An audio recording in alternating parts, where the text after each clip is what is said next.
So this is part 4, the fines and actions against Ernst & Young by the Securities and Exchange Commission. Again, this is their $100 million settlement from June 28, 2022 with the SEC. My disclaimer and copyright notice: the presentation is for educational purposes only and is based on the administrative order published by the Securities and Exchange Commission on June 28, 2022. Nothing in this presentation constitutes legal or accounting advice whatsoever. The statements and opinions shared in this presentation are those of the author only and not the author's employers or affiliated organizations, including but not limited to Irvine Valley College, the South Orange County Community College District, and California State University at Fullerton. This presentation is copyright 2022 by Bennett Tchaikovsky. Any distribution without my express written permission is strictly prohibited. So we're now going to talk really briefly about the fines and the actions against EY that were set out by the SEC. So we found out what they have to go through and do from part 3. They're going to have to go through and do an internal review. They're going to hire an independent consultant to make sure that the policies and procedures are good. And then they're going to hire a remedial, basically an independent consultant to do remediation, talking about the failures of what happened on June 20th when they made their response. So let's take a look at their order. So they have to cease and desist from committing or causing any violations or any future violations of PCAOB Rule 3500T, which is essentially proper conduct within the profession.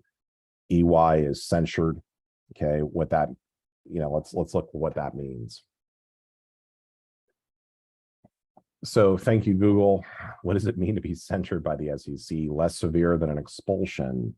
A censured was sometimes referred to as a condemnation or denouncement, does not remove they're not going to kick out EY from practicing public accounting. Rather, it's a formal statement of disapproval that can have a powerful psychological effect on EY and their relationship with the SEC. So $100 million fine, pretty serious. So let's take a look. EY shall comply with the undertakings enumerated in paragraphs 38 through 58. So that's part 3 of the video. EY shall, within 10 days of the entry of the order, pay a civil monetary penalty in the amount of $100 million to the SEC. So, and they also, I love it how they list out the wiring instructions. This is always kind of fun. But if you take a look over here in these later paragraphs, what they'll do is say, okay, pay us $100 million. You can make it in one of the following ways: transmit it by ACH transfer, make a direct payment from a bank via pay.gov, may make by certified check, bank cashier's check, or United States postal money order. That's a large money order. Made payable to the SEC and delivered right over here. So there you go. Okay.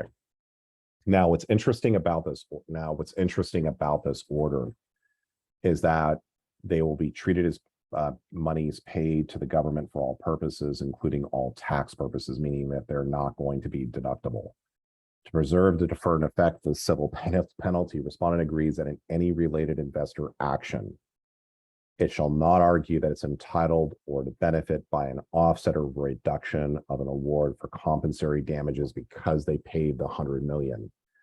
If the court in any related investor action grants such a penalty offset, respondent agrees that it shall, within 30 days after an entry of a final order granting the penalty offset, notify the commission's counsel in this action and pay the amount of the penalty offset to the SEC.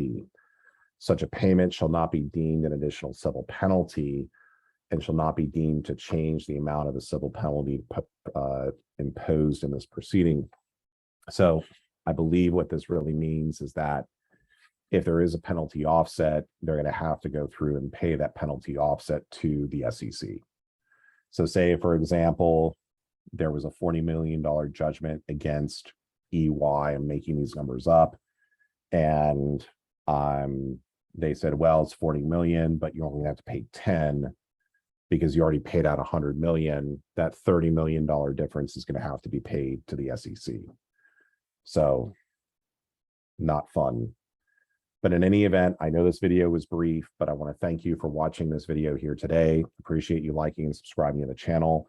If you have any questions, please feel free to email me at 1812cpa@gmail.com, and I look forward to seeing you on the next video.